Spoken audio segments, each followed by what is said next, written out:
Donc, bonjour les amis, je suis aujourd'hui avec Nana Michael. Je suis ici en Allemagne chez elle. Ça fait quelques jours que nous travaillons ensemble et je voudrais partager avec vous ma découverte de cette femme magnifique qui est Nana. Bonjour Nana. Bonjour.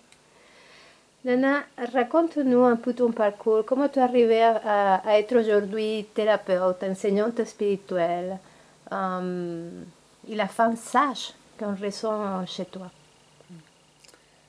Je crois que mon parcours a commencé avec les blessures que j'ai reçues dans mon enfance, où j'avais l'impression que mon self était écrasé. Et apparemment, ça m'a amené sur le chemin à la recherche. J'ai pris beaucoup de temps de découvrir que j'étais dissociée de moi à cause de tout ça.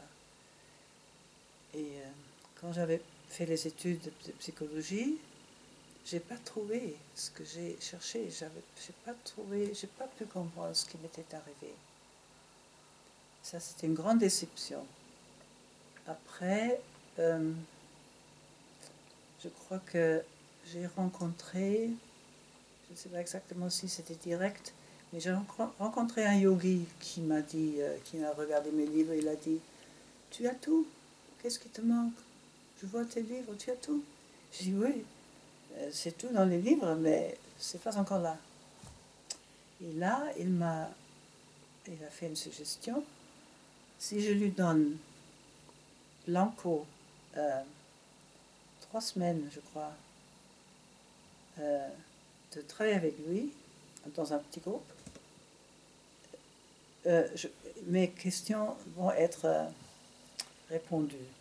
Les questions pour savoir comment sont contenues. Et effectivement, j'ai trouvé un petit groupe, on est allé en Espagne, on a travaillé. Alors là, j'ai eu ma première, c'était pas vraiment ma première expérience directe, mais c'était comment dire, une expérience d'illumination, je n'ai pas ce mot, mais D'éveil. oui. Mais c'était tellement énorme, ça m'a tourné la vie à l'envers. J'avais l'impression que maintenant je dois tout lâcher, je dois simplement aller dans cette direction. C'était vraiment la solution. Et j'ai appris avec ça que je ne peux pas vraiment lâcher, sauter de mon existence dans une pratique yogique. Et c'est pas comme ça que ça se fait. Ça n'a pas marché. Alors j'ai dû revenir vers moi et pas seulement faire les pratiques, mais vraiment trouver une façon de travailler sur moi. J'ai commencé à me laisser former dans les techniques de thérapeutique, comme clarification mentale, émotionnelle, physique. Bon, je ne sais pas si je dois tout raconter, mais de toute façon, j'ai choisi des formations par l'instinct qui mettent le soi-disant self, je ne sais jamais comment on dit en français pour Est-ce que ça, c'est le soi? le soi, l'endroit absolu en nous, ce qui n'est pas touché par les problèmes, ce qui n'est pas, c'est un endroit, on pourrait dire spirituel, qui est inclus dans le travail, d'apprendre que malgré ce qui est arrivé à moi, il y a un endroit qui n'est pas blessé. Et c'est aussi cet endroit qui a un thérapeute naturel. Et, et c'est avec cette part, je travaille sur, avec cet endroit, de venir de cet individu, je travaille sur mes choses pour les dissoudre. Les choses que j'avais appris aussi, Gestalt, etc., alors ça me manquait, surtout dans les thérapeutes, ça me manquait beaucoup. Alors là, avec ces techniques, et plus tard, c'était la respiration, le travail avec la respiration, et après, c'était par exemple Internal Family System, IFS, qui commence à être connu maintenant en France.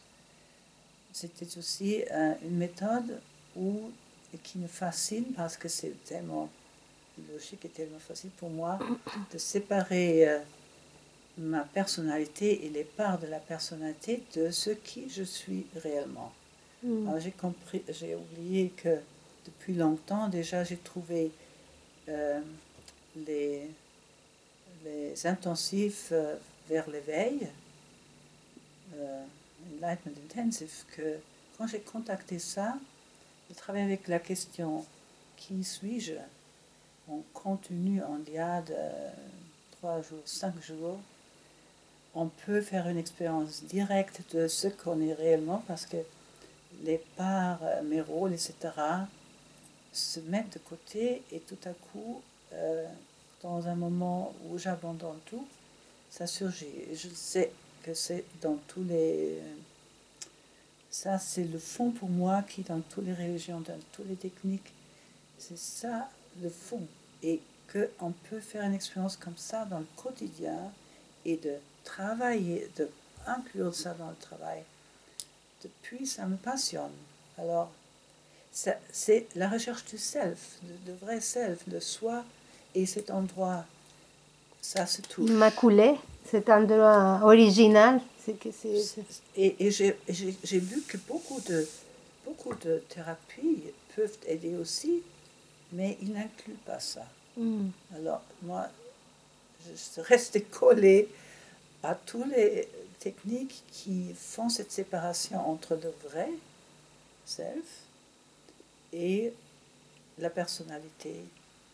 Et la personnalité, c'est des constructions, et il faut avec beaucoup d'amour qui vient de cet endroit, parce que quand je touche cet endroit, quand j'ai assez de transcendance de self, je découvre en moi les qualités de compassion, de créativité, de unité, de toutes les qualités qu'un bon thérapeute, qui fait un bon thérapeute. Il y a cet endroit intérieur. Et moi, je peux donner ça à moi, avec l'aide naturellement de quelqu'un qui devient le coach de ce processus. Et ça me passionne d'inviter les gens de rencontrer leur part pour découvrir qu'ils ne sont pas leur part.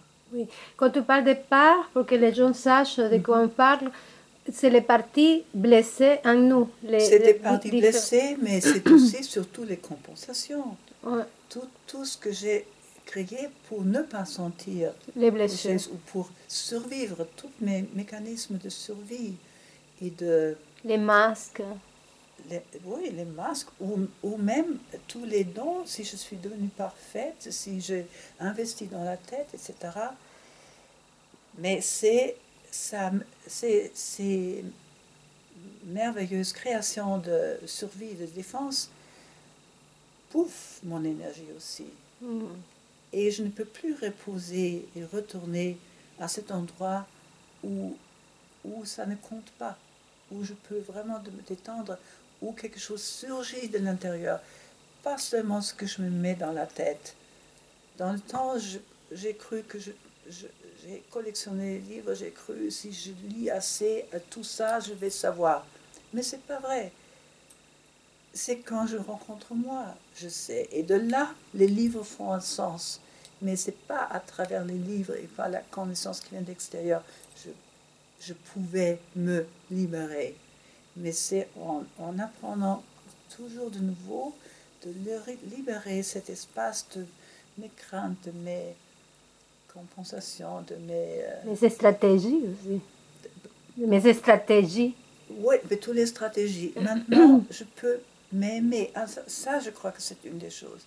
De cet endroit, si je regarde mes constructions, je peux les regarder avec un humour, avec la compassion, avec regret aussi, avec admiration, et faire de l'ordre dedans, et lâcher certaines choses que j'ai crues. Si je ne faisais pas ça, par exemple,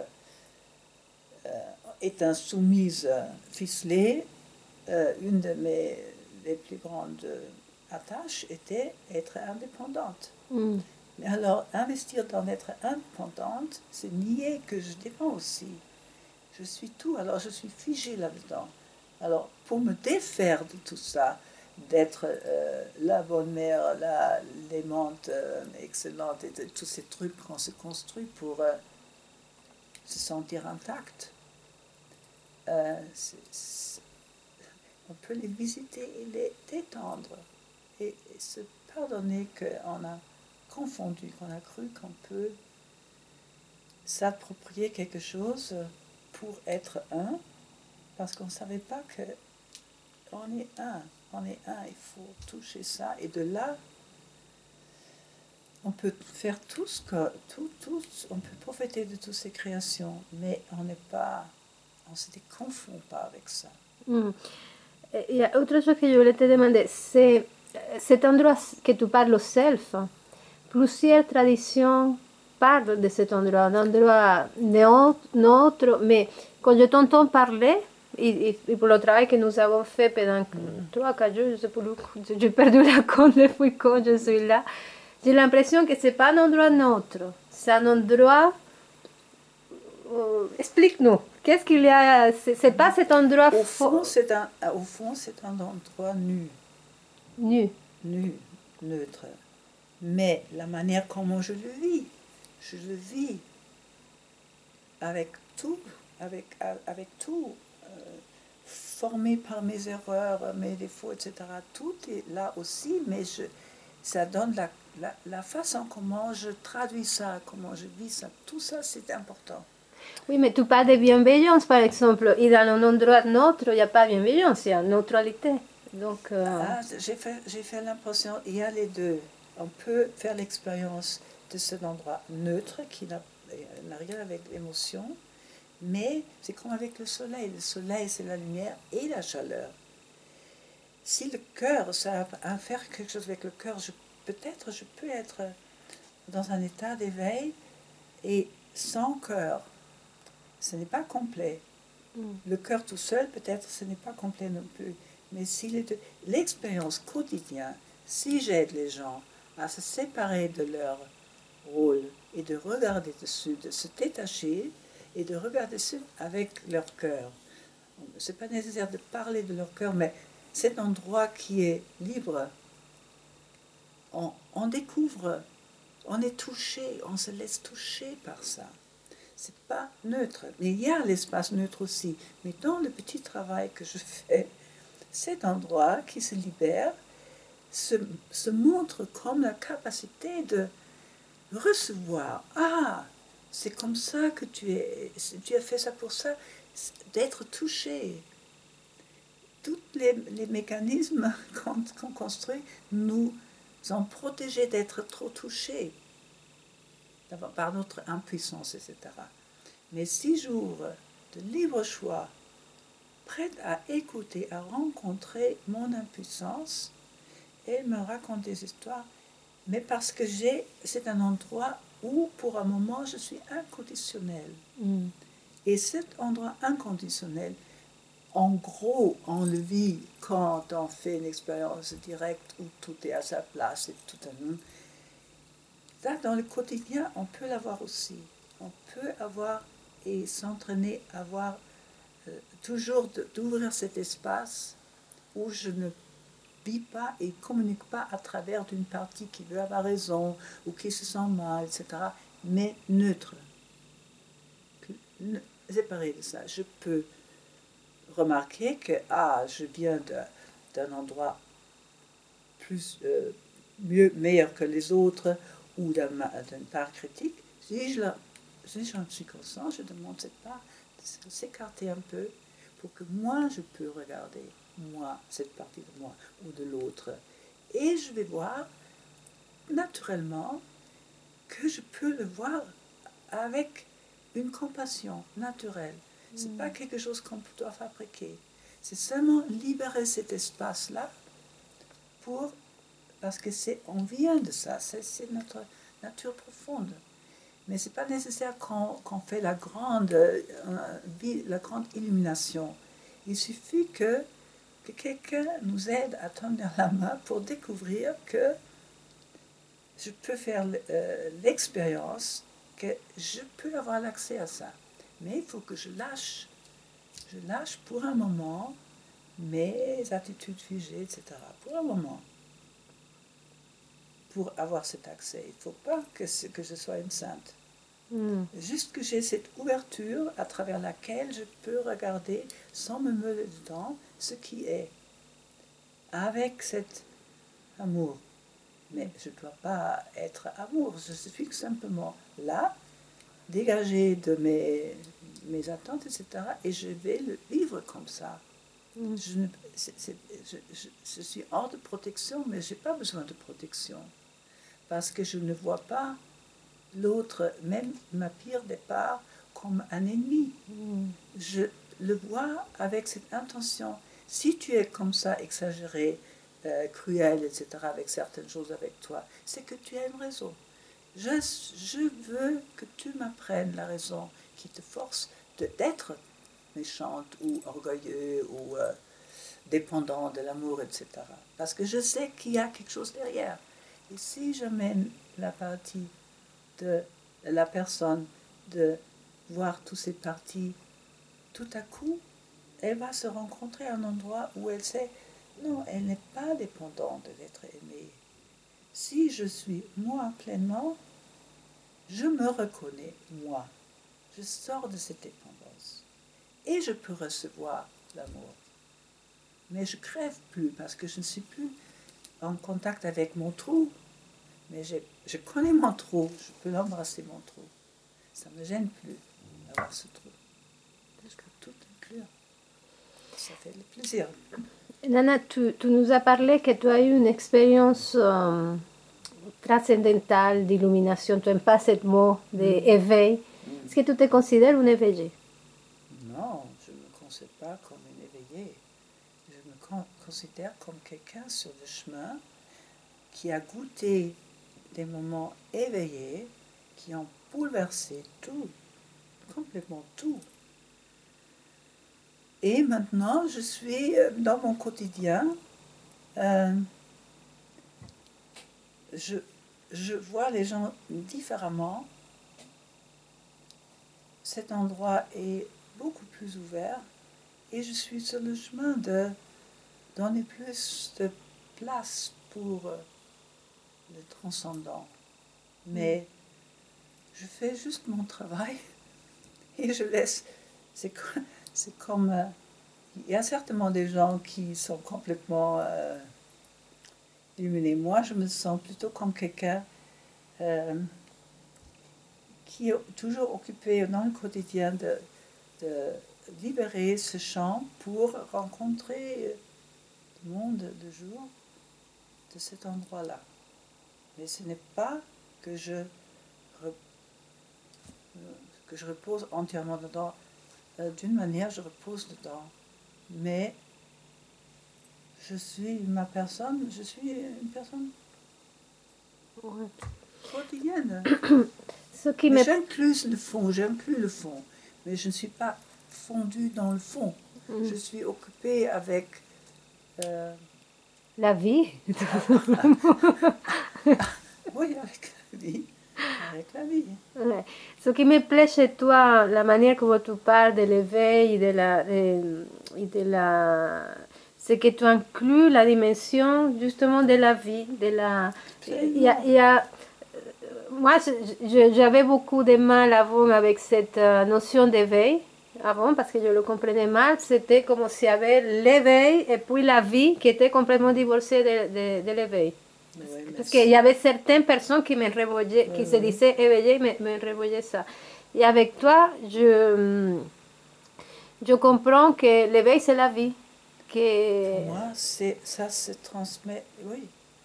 Je vois la vie, je ne vois plus la vie comme un obstacle. Si je ne peux pas prendre la vie comme on sait, c'est pour ça, dans les sciences, c'est la chose la plus intéressante de entrer dans une vie complexe, etc., pour arriver à mettre de la lumière, de l'amour et de danser la vie. C'est peut-être les Américains indiens, je n'ai pas parlé de toutes ces choses-là que j'ai touchées avant de faire ce que je fais. C'est danser la vie avec tout ce qu'on a, inclus les cicatrices qu'on a. Et j'ai cru que dans l'éveil, je vais être, je ne sais pas quoi, sur un nuage doré ou quelque chose comme ça. Mais non, on retourne de la montagne avec son sac à dos. Mais on voit les choses différemment. J'ai mes sacs à dos. De temps en temps, je les repose. Et la relation à l'autre, comment c'est inclus dans tous ces... Ah, ça, c'est le plus essentiel. Ouais. Ça, c'est absolument l'essentiel. C'est là, il y a la preuve. Où on est là, je vois bien mes limites parce que c'est avec l'autre surtout que je me laisse toucher par l'autre. Il restimule tous les trucs. Il faut de nouveau embrasser tout. Et il se peut qu'il y a des gens qui ne sont plus touchés par ça. Moi, je suis encore complètement touchée par tout. Un travail quotidien. Je Nana, crois que je suis humain. Consciente, humain. Pas plus. Ça inclut le fond.